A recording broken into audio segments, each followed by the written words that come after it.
بسم اللہ الرحمن الرحیم۔ السلام علیکم۔ پروگرام الکلام میں خوش آمدید۔ میں ہوں آپ کا ہوسٹ محمد شعیب رضا۔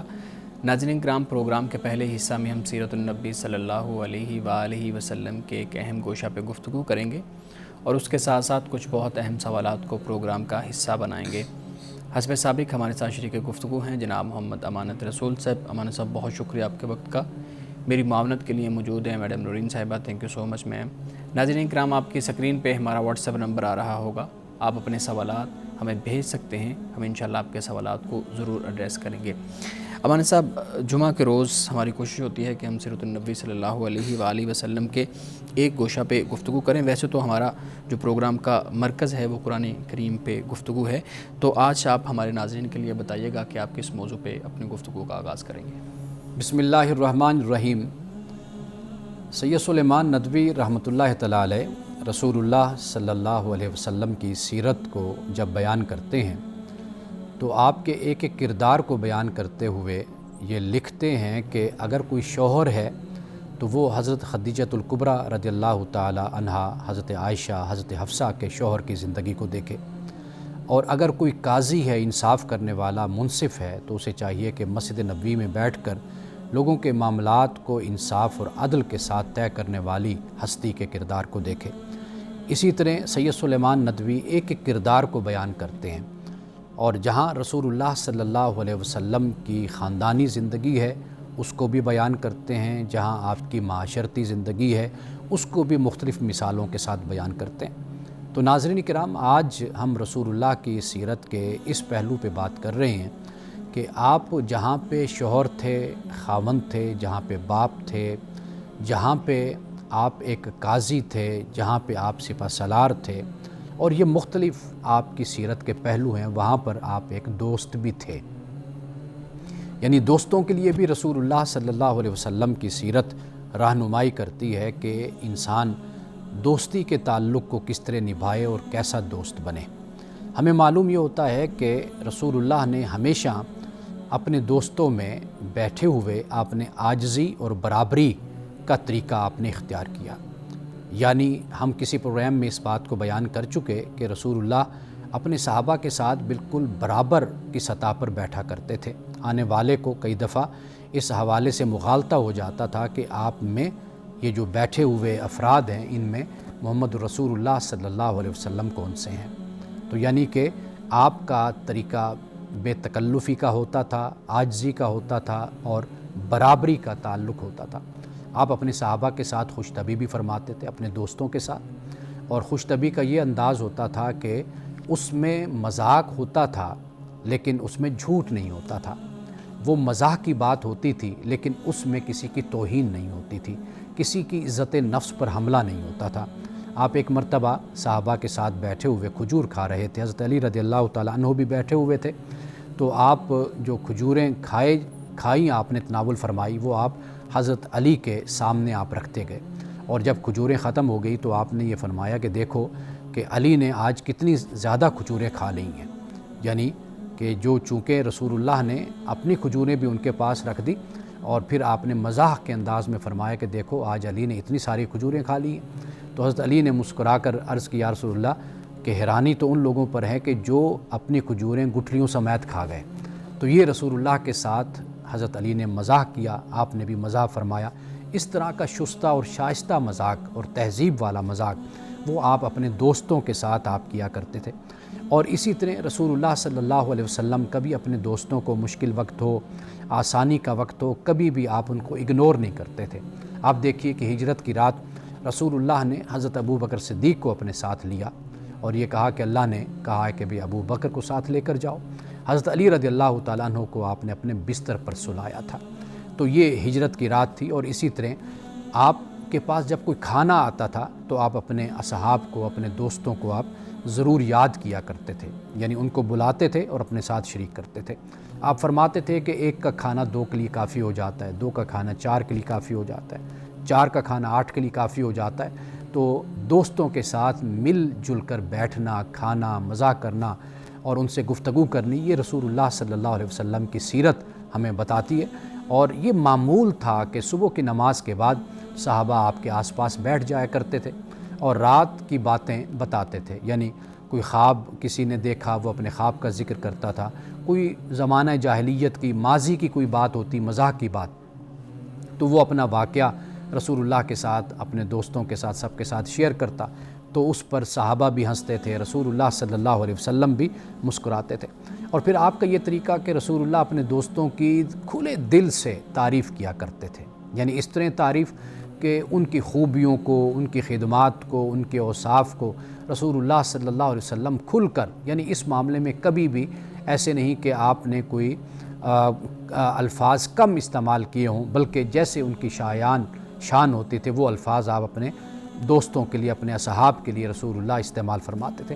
یعنی مثال کے طور پر دیکھیے، حضرت معاذ بن جبل کو رضی اللہ تعالی عنہ رسول اللہ نے فرمایا کہ اے معاذ، اللہ جانتا ہے، اللہ کی قسم میں تم سے بہت محبت کرتا ہوں۔ حضرت معاذ سے یہ فرمایا، اسی طرح اپنے دیگر صحابہ سے بھی رسول اللہ حضرت علی سے یہ فرماتے، حضرت عثمان سے یہ فرماتے، حضرت عمر سے فرمایا، حضرت ابو بکر سے فرمایا، بہت سے صحابہ کے لیے رسول اللہ نے یہی الفاظ فرمائے۔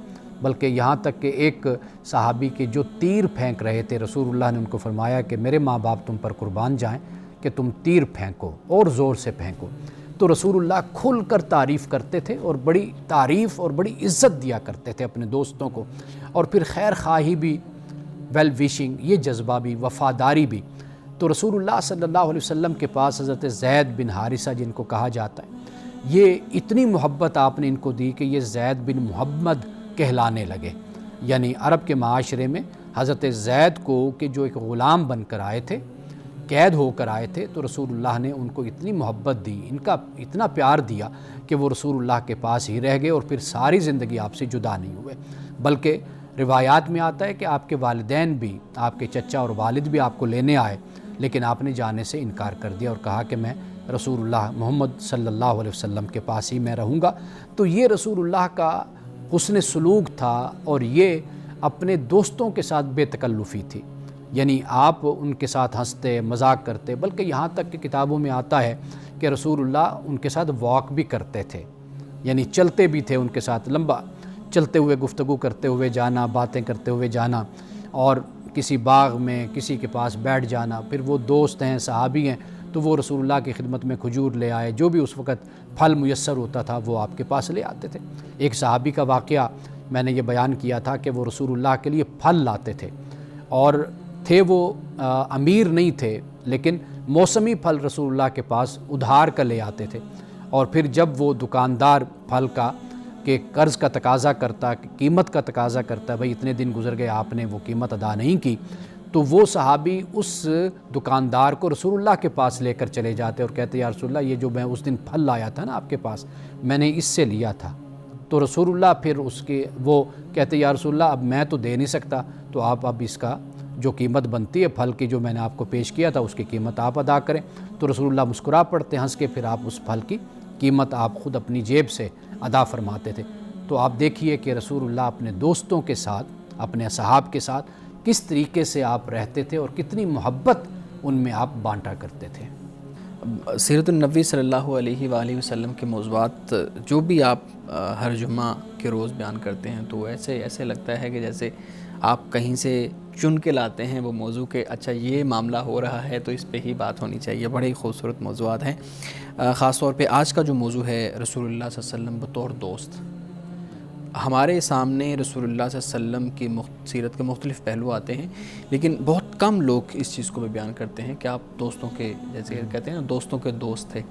اچھا، ہم دیکھتے ہیں کہ آج کل جو دوستی کا معیار ہے، جو دوستی کی تقاضے ہیں اور جو تعلقات ہیں، وہ بڑے عجیب سے ہو گئے ہیں۔ ہم دیکھتے ہیں کہ ہمارا ایک دوست ہے، وہ ترقی کی منازل طے کر رہا ہے، تو ہمارے دل میں اس کے لیے کینہ، بغض اور حسد، یہ چیزیں پیدا ہونا شروع ہو جائیں گی، اور پھر ہم اس کی ٹانگیں کھینچنا شروع ہو جائیں گے تاکہ وہ کسی کامیابی کی جو منزل ہے اس پہ نہ پہنچ سکے، جبکہ رسول اللہ صلی اللہ علیہ وسلم اپنے دوستوں پہ کی کامیابی بھی خوش ہوتے تھے۔ یہ جو رویہ ہمارے ہاں دوستی کا بن گیا ہے، یہ آپ کو کیا لگتا ہے کہ یہ رویہ ٹھیک ہے، اور اس کے کیا دوررس نتائج ہمارے سامنے آ سکتے ہیں؟ دیکھیے، ایک طرف آپ دوستی کا لفظ استعمال کر رہے ہیں، دوست کہہ رہے ہیں، اور دوسری طرف پھر آپ یہ بھی کہہ رہے ہیں کہ اس میں بغض، کینہ، حسد کے جذبات ہے۔ اس میں دیکھیے، ایک ہوتا ہے کمپٹیشن ہونا، اور صحت مند کمپٹیشن، مسابقت جس کو ہم کہتے ہیں، مقابلہ ہونا، یہ تو بہت اچھی بات ہوتی ہے کہ انسان ایک دوسرے سے آگے بڑھنے کی کوشش کرتا ہے۔ دوستوں میں بھی بڑا فرق ہوتا ہے، کئی دوستوں کو اللہ سبحانہ و تعالیٰ نے کئی لوگوں کو بڑی ذہانت عطا کی ہوتی ہے اور وہ اپنی ذہانت کی بنیاد پر زندگی میں آگے بڑھتے ہیں۔ کئی لوگ ہوتے ہیں کہ جن کو اللہ تعالیٰ مواقع دے دیتا ہے، ان کو زندگی میں کوئی موقع ملتا ہے تو وہ اس کو اویل کرتے ہیں، آگے بڑھ جاتے ہیں۔ کئی دوست ہوتے ہیں جو محنت کرتے ہیں، انسان محنت کرتا ہے۔ تو اصل جو چیز ہے وہ یہ پیش نظر رہنی چاہیے کہ مسابقت صحت مند ہونی چاہیے، کمپٹیشن، وہ ہیلدی کمپٹیشن جس کو کہا جاتا ہے، وہ دوستوں میں ہونا چاہیے۔ یہ جو بغض، حسد، کینہ ہے، یہ انسان کو چاٹ جاتا ہے، یعنی انسان کی نیکیوں کو تو یہ کھا جاتا ہے، لیکن انسان کی شخصیت کو بھی اب نارمل کر دیتا ہے، نفسیاتی مریض بنا دیتا ہے۔ انسان دوسروں کی کامیابیوں پر جلنے کے بجائے، کڑنے کے بجائے رویہ یہ ہونا چاہیے کہ اگر اس میں کمی محنت کی ہے تو اپنی محنت کو بڑھا دے، اگر اس میں کمی دانائی اور فراست اور عقل کی ہے تو وہ اس کو استعمال کرے، اگر کمی صبر کی ہے، تحمل کی ہے تو وہ اس کو بڑھائے، اس میں اضافہ کرے۔ اپنی شخصیت کو بہتر کرنے کی کوشش انسان کو کرنی چاہیے۔ دوسرے سے جو انسان حسد کرے، کینہ رکھے، تو وہ یہی بات یاد رکھے کہ وہ اس کا کچھ نہیں بگاڑا، وہ در حقیقت اپنا بگاڑ ہے۔ ہم خوش بھی نہیں نہ ہوتے دوستوں کی کامیابی، لیکن آپ پھر وہاں پر دوستوں کا لفظ نہ استعمال کریں۔ میں ہمارے اس پہ آپ سے اختلاف کر رہا ہوں، ہمارے ہاں تو یہ دوستی نہیں ہے، دوستی کہا جاتا ہے اور بڑا لمبا تعلق ہوتا ہے، 6 8 10 سال کا، 20 سال کا تعلق ہوتا ہے، لیکن یہ چیزیں تو پھر آتی ہیں درمیان میں۔ یہ پھر آستین کا سانپ ہوتا ہے انسان۔ میں نے عرض کیا، ایک ہے فطری مقابلہ، مسابقت، یہ مختلف چیز ہے کہ آپ دیکھتے ہیں دوسرا محنت کر رہا ہے، آگے بڑھ رہا ہے تو آپ بھی اس نہج پر آپ محنت کرتے۔ ہم بھی دوستوں میں یہ کمپٹیشن ہم میں بھی تھا، ہم بھی کرتے تھے، یہ بات بھی آپ کی ٹھیک ہے۔ کئی ساتھ جیلسی کرنے والے بھی ہوتے ہیں، ہر طرح کے لوگ ہوتے ہیں، لیکن پھر ایسا ہوتا ہے کہ جو فار ایور آپ کی دوستی ہوتی ہے نا، دائمی، وہ پھر انہی کے ساتھ رہ جاتی ہے کہ جو آپ کی خوشیوں میں خوش ہوتے ہیں اور آپ کے دکھوں میں دکھی ہوتے ہیں، اور جو آپ کی خوشیوں میں دکھی ہو رہے ہوں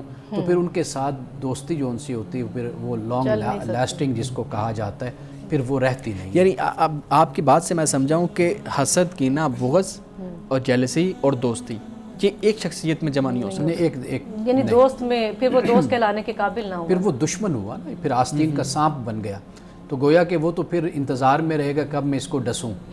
تو یہ جو رویہ ہے یہ بہت خطرناک ہے۔ انسان کو بحیثیت فرد کے اپنا تزکیہ کرنا چاہیے، تقوی اختیار کرنا چاہیے، اور اللہ تعالیٰ کی جو عطا ہے، اس کی جو تقسیم ہے، اس کی جو ونڈ ہے خدا کی، اس پر انسان کو راضی ہونا چاہیے۔ وہ جو سید واصف علی واصف فرماتے ہیں نا کہ خوش نصیب انسان وہ ہے جو اپنے نصیب پہ خوش ہے، تو در حقیقت یہ راستہ انسان کو اختیار کرنا چاہیے۔ مطلب دوستوں میں اسی طرح خواتین کی بھی ایک میرے پاس مثال ہے، کئی مثالیں بلکہ، کہ پہلے تو دوستی ہوتی ہیں، لیکن یہ چیز دیکھنے میں آئی جیسے ایک سہیلی کی منگنی ہو گئی تو دوسری سہیلی جو ہے اس کے منگیتر جو ہے اس کو اپنے ساتھ اٹیچ کر لیتی ہیں اندر ہی اندر، یعنی اس کی جڑیں کاٹ دیتی ہے۔ یہ بالکل ریالٹی کی بنیاد پہ بات کر رہی ہوں۔ اور پھر یہ ہوتا، اگر ایک تو یہ مثال ہے، اگر شادی شدہ زندگی ہے تو اس میں کئی خواتین کا یہ کردار بھی ہوتا ہے کہ اس اپنے دوست کو اس کی لائف سے، حالانکہ وہ خوش ہے لیکن اسے غیر مطمئن کرنا، ایسی باتیں کرنا کہ وہ اپنی زندگی پہ اطمینان نہ اسے ملے۔ یہ پھر جو ان سا ہے دوستی کا کیا معیار؟ دیکھیے یہ تو ایک سماجی برائی ہمارے ہاں ہوتی ہے نا، یعنی مثال کے طور پر ایسے لوگ ہوتے ہیں جو مرد کو، شوہر کو غیر مطمئن کر دیتے ہیں، جی، یعنی بیوی سے یا گھر سے، اسی طرح بیوی کو خامند سے غیر مطمئن کر دیا۔ اصل بات یہ ہے کہ اللہ نے عقل سب انسانوں کو دی ہے، ہر انسان اپنی عقل سے سوچ سکتا ہے، سمجھ سکتا ہے کہ اس کے مفادات کیا ہیں، اس کے نقصانات کیا ہیں۔ جو لوگ اس طرح کا کام کرتے ہیں وہ تو گناہگار ہیں ہی، اور جو لوگ ان کے پیچھے چل کر اپنے گھروں کو برباد کرتے ہیں وہ بے وقوف لوگ ہوتے ہیں۔ تو لہٰذا انسان کو اتنی سمجھ ہونی چاہیے کہ وہ دیکھ سکے کہ بھئی یہ جو کچھ یہ شخص میرے ساتھ کر رہا ہے، آیا کہ یہ میرا واقعی محسن ہے یا میرا دشمن ہے۔ نہیں، شادی مطلب مثال کے طور پہ ہمیں بھی کوئی تھوڑی سی پیرامیٹر رکھنا چاہیے، جیسے ایک فرینڈ ہے آپ کی، آپ اس کو کس حد تک اپنی نجی زندگی میں کے معاملات اس کے اختیار میں دے رہی ہیں یا اس کی رسائی وہاں تک بنا رہی ہیں، اتنا ایزی کر رہی ہیں کہ وہ آپ کے منگیتر کے ساتھ جو ان سا وہ لائن بنا رہی ہیں اپنی کوئی کچھ سیٹنگ کر رہی ہیں اپنے تعلقات ہاں یعنی کہ کوئی تھوڑی سی قدغن ہونی چاہیے نا کہ فرینڈ شپ میں بھی ہم نے کس حد تک دوسرے کو الاؤ کرنا ہے، اس کی کوئی ہونی چاہیے کہ نہیں؟ دیکھیے واضح بات ہے کہ انسانی زندگی کا جو بھی تعلق ہوگا اس کی ایک لمیٹیشن تو ہوتی ہے. یہ جو ہمارے ہاں دوستی کا رجحان اور دوستی کا جو مطلب لیا جاتا ہے وہ یہ ہوتا ہے کہ بس وارے نیارے ہو گئے نا، یعنی کیا کہتے ہیں، واری واری ہو گئے، چلے گئے، دوسرے پر قربان ہو گئے، ہر بات اس کو بتانی ہے، ہر بات اس سے کرنی ہے، اس کو پرائیویسی میں بھی اس کو مداخلت کی اجازت ہے، دخل اندازی کی اجازت ہے. تو یہ طرز زندگی مشکلات ہی انسان کے لیے پیدا کرتی ہیں. آپ کا کوئی بھی تعلق ہے، یہاں تک کہ میاں بیوی کا تعلق ہے، بہن بھائی کا تعلق ہے، ماں باپ سے تعلق ہے، ہر تعلق کی ایک لمٹ ضرور ہوتی ہے، وہ ضرور انسان کو ہمیشہ مد نظر رکھنی یہ چاہیے. بہت ضروری چیز ہے کہ آپ دوست رکھتے ہیں اور دوست کا ایک لمٹس ہونی چاہیے. اچھا ایک اور سماجی پہلو اسی دوستی کے حوالے سے، دوستوں کے تعلقات آپس میں خراب ہو جاتے ہیں، لڑائیاں ہو جاتی ہیں، معاملات ایک دوسرے سے یعنی دوریاں پیدا ہو جاتی ہیں، تو آپ کیا سجیسٹ کرتے ہیں کہ ایک جو اچھا دوست ہے، جس کو آپ اچھا دوست سمجھتے ہیں، اس کو اپنی انا کے لیے قربان کر دینا چاہیے؟ یعنی ہو سکتا ہے نا کہ آپ صحیح ہو، وہ غلط ہو، لیکن اس کے باوجود وہ اپنی غلطی کو تسلیم کرنے پہ جو ہے نا وہ نہ تو آئے کہ میری تو غلطی نہیں ہے. تو اب اگر آپ بھی اپنی انا میں رہیں گے تو اس کا مطلب ہے آپ اپنا دوستی کھو رہے ہیں، دوسری طرف آپ اپنی حق سے بھی ہٹ رہے ہیں، تو اب دونوں صورتوں میں پھر جو ہے نا وہ نقصان ہے. آپ کیا سجیسٹ کریں گے؟ دیکھیے اس وقت جو بات میں سمجھتا ہوں جو آپ نے سوال سامنے رکھا ہے، اس میں ایک طریقہ ہوتا ہے کہ آپ اختلاف بھی رکھتے ہیں اور دوستی بھی اپنی قائم رکھتے ہیں، دونوں طریقے ساتھ چلتے ہیں. یعنی مثال کے طور پر آپ کا میرے ساتھ تعلق ہے، دوستانہ تعلق ہے، تو آپ مجھے کہتے ہیں جی میں اس نقطے پر آپ سے میرا اختلاف ہے، وہ کوئی مسئلہ ہو سکتا ہے، وہ کوئی معاشرتی، معاشی، سیاسی اور مذہبی کوئی معاملہ ہو سکتا ہے، تو اس پر آپ مجھ سے اختلاف رکھتے ہیں. اب اس اختلاف کو قائم رکھتے ہوئے بھی ہم زندگی کے باقی معاملات میں ایک دوسرے کے ساتھ چل سکتے ہیں. ایک تو یہ تربیت ہماری ہونی چاہیے، گھر میں بھی ہونی چاہیے اور دوستوں میں بھی اور اداروں میں بھی. ہم کیا کرتے ہیں، ہم جو اختلاف ہوا اسی کو ہی در حقیقت نقطہ بنا لیتے ہیں اور اسی پر ہی اپنی دوستی اور دشمنی کو کھڑا کر دیتے ہیں، معیار ہی وہ ہو جاتا ہے، وہی بن جاتا ہے نقطہ، حالانکہ وہ 100 میں سے ایک پوائنٹ بھی نہیں ہوتا.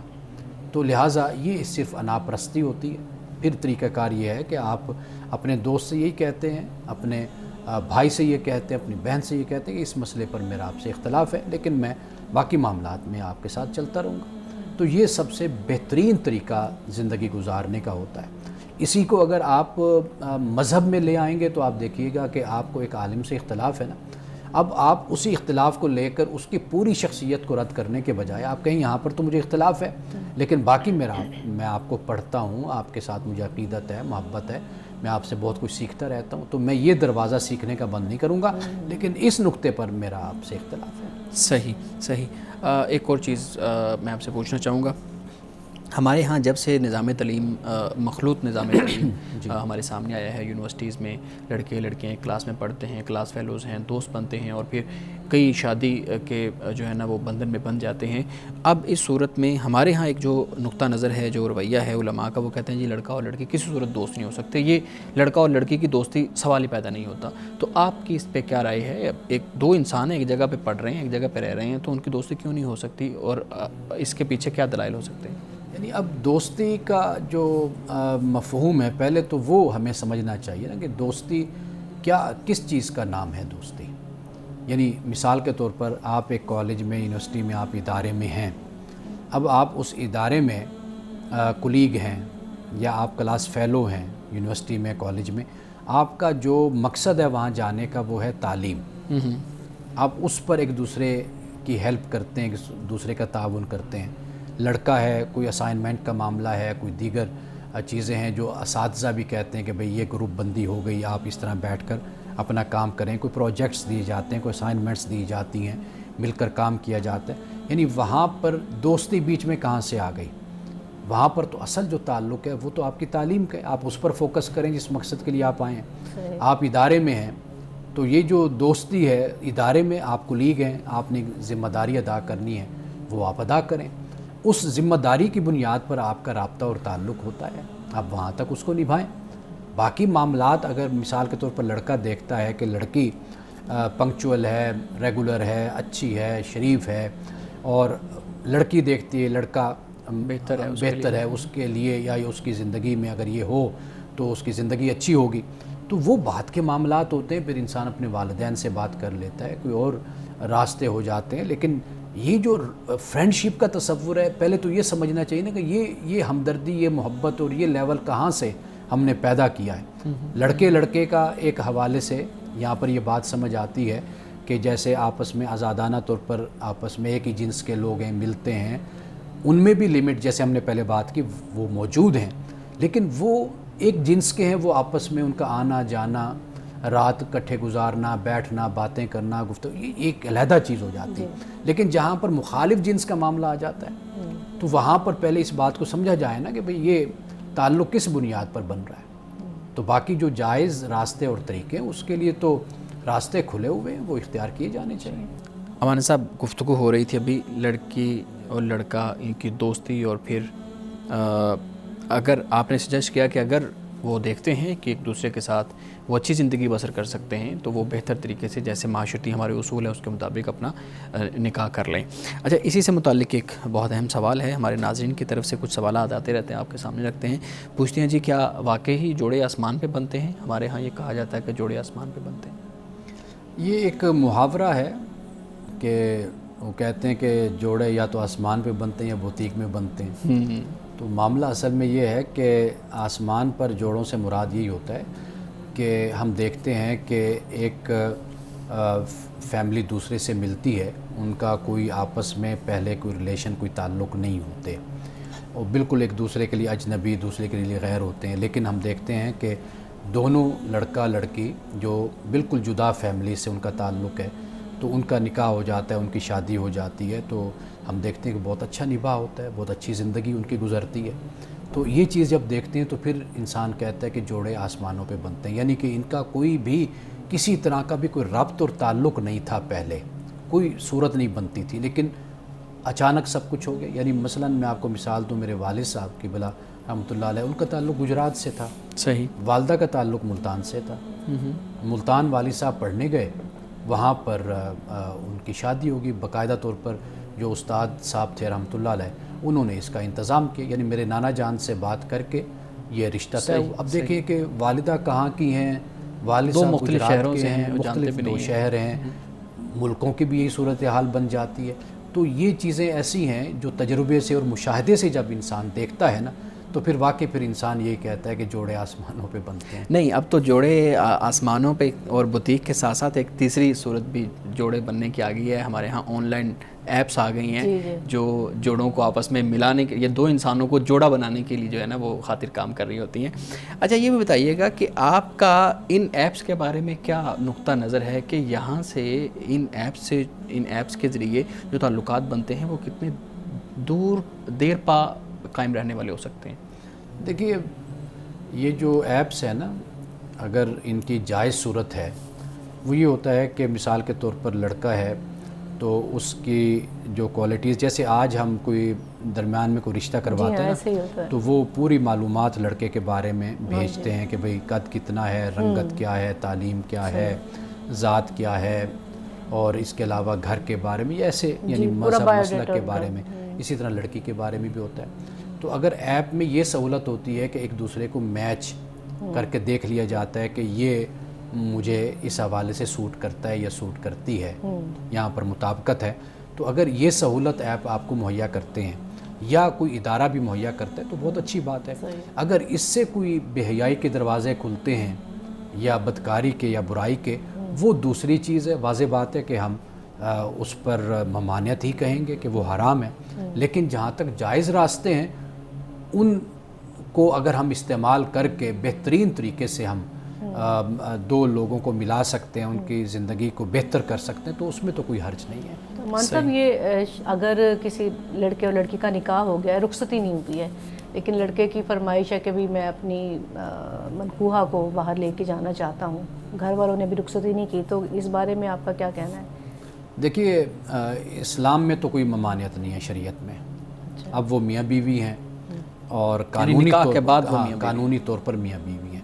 باقی کچھ چیزیں ہوتی ہیں جو آپ کے معاشرے میں کچھ آپ کی سماجی جو ایک قدر ہوتی ہے، ویلیو کہہ لیجیے، یا ایک سیٹ اپ ہوتا ہے آپ کا سماجی، اس میں ایک چیز کو معیوب خیال کیا جاتا ہے کہ بھئی ابھی لڑکی کی رخصتی نہیں ہوئی تو لڑکا جو ہے خامن جو ان سے ہے وہ اس کو لے کر باہر مارکیٹ بازار ادھر ادھر لے کر جانا چاہتا ہے. تو یہ چیز چونکہ ہمارے ہاں معیوب خیال کی جاتی ہے تو اس لیے اس سے پرہیز ہی کیا جائے بہتر ہوتا ہے. اور جب نکاح ہو گیا رخصتی بھی ہو جائے گی تو بعد میں پھر وہ زندگی اپنی معمولی ہی کی گزاریں گے. تو لہٰذا اگر دیکھا جائے تو سماجی اور معاشرتی حوالے سے تو اس کو اچھا نہیں خیال کیا جاتا. صحیح. اور اگر شادی سے پہلے اب ایپس کی بات ہو رہی تھی، ایپس کے ذریعے ہی رشتہ کو طے پاتا ہے اور اسی طرح ڈیمانڈ ہوتی ہے لڑکے کی عام طور پہ ان کی طرف سے، یا سم ٹائم لڑکی والوں کی بھی ہوتی ہے لڑکی کی کہ ہم لوگ ملیں، جن کے ذہن اس طرح کہ ہم ایک دوسرے سے ملیں، ایک دوسرے سے گپ شپ کریں، کچھ پتہ چلے. ایک تو یہ ماں باپ کے ساتھ ہونا ضروری ہے یا وہ اکیلے بھی مل سکتے ہیں؟ دیکھیے یہ جو صورت بنتی ہے نا، یعنی مثال کے طور پر آپ دیکھیے کہ لڑکی دکھا دی جاتی ہے یا لڑکا دکھایا جاتا ہے یا ان کی آپس میں ملاقات ہو جاتی ہے یا ٹیلی فون پر بات ہو گئی، موبائل پر بات ہو گئی، تو اس میں حرج تو کوئی نہیں ہے.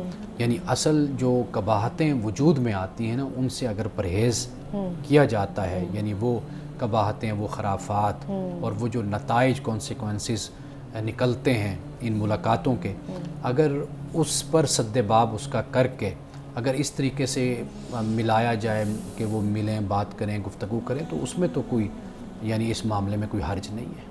چلے ٹھیک ہے. صحیح. عدت کے حوالے سے ایک سوال آیا ہے کہ اگر ایک خاتون کی عدت کی مدت چل رہی ہے لیکن وہ اپنے بہنوئی سے کوئی کام، کاروباری کام کچھ سیکھ رہی ہیں تھیں پہلے جیسے، لیکن اب وہ کنٹینیو رکھ سکتی ہیں عدت اگر شروع ہو چکی ہے ان کی یا نہیں؟ دیکھیے عدت میں وہ کچھ بھی کر سکتی ہیں، کوئی کام سیکھ سکتی ہیں، کوئی تعلیم حاصل کر سکتی ہیں، اپنے بہنوئی سے بھی کر سکتی ہیں. لیکن یہ ہے کہ ہمیشہ جو شریعت جہاں پر کوئی امکان ہوتا ہے، کوئی سبب بن سکتا ہے، تو شریعت وہاں پر منع کرتی ہے.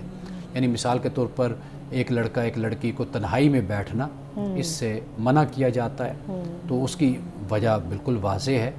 تو یہ ممانعت کیوں ہے؟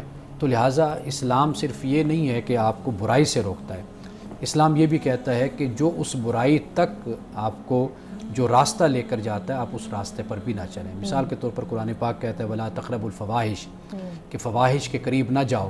تو قریب نہ جاؤ سے مراد یہی ہے کہ وہ راستے، وہ طریقے اور وہ مواقع بھی وہاں تک بھی نہ جاؤ کہ کہیں ایسا نہ ہو کہ پھر تم اس گناہ میں ملوث ہو جاؤ، اس میں تم گر جاؤ. تو لہٰذا ایسی چیزوں سے پرہیز کرنا چاہیے. باقی جو کچھ بھی ہے وہ انسان دیکھ لیتا ہے کہ کس ماحول میں ہے، کیا حالات ہیں، پھر اس کے مطابق فیصلہ کر لیتا ہے. صحیح.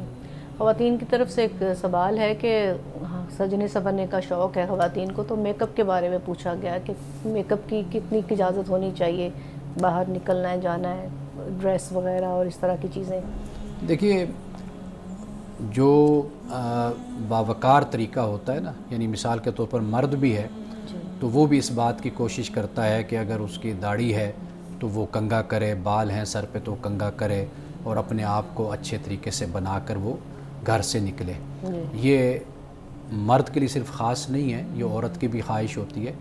تو جہاں تک ایک باوقار طریقہ، ایک مہذب طریقہ ہو سکتا ہے تو وہاں پر عورت اس بات کا خیال رکھے. یعنی قرآن مجید کو جب ہم پڑھتے ہیں، غض بصر کی بات کی، حفظ فروج کی بات کی، یہ دونوں باتیں قرآن پاک نے مرد اور عورت دونوں کے لیے بیان کر دی. عورت کے لیے ایک اور چیز یہ بیان کی کہ وہ اپنے سینوں پر کپڑا ڈالنے کا معاملہ ہے.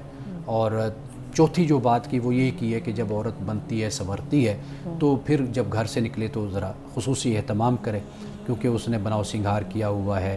جیسے شادی کے کپڑے لوگ پہن لیتے ہیں، زیورات پہن لیتے ہیں، یا جیسے میک اپ کر لیتے ہیں، تو وہاں پر قرآن پاک نے پھر اس بات کو بیان کیا کہ یہ چوتھا پوائنٹ ہے عورت کے لیے کہ اس کا ذرا خصوصی اہتمام کرے اور پھر وہ گھر سے باہر نکلے. بننے سنورنے پر کوئی پابندی نہیں ہے، لیکن اس میں باوقار طریقہ ہونا چاہیے، اس میں مہذب طریقہ ہونا چاہیے.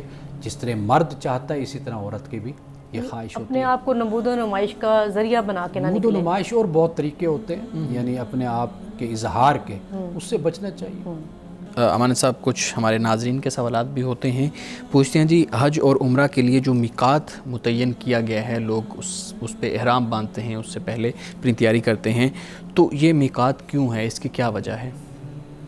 دیکھیے، ایک تو جب آپ حج و عمرہ کے لیے جاتے ہیں تو آپ نے احرام باندھنا ہوتا ہے، تو اس کی کوئی نہ کوئی جگہ مقرر کی جانی چاہیے تاکہ ایک ڈسپلن پیدا ہو اور آپ کو یہ احساس ہو جائے کہ اب آپ اللہ کی بارگاہ میں حاضری دینے والے ہیں، اللہ کے گھر کا طواف کرنے والے ہیں، آپ نے وہاں پر جانا ہے۔ تو ایک تو یہ چیز ہے کہ انسان احرام باندھتا ہے، اپنے لباس کو بدل لیتا ہے۔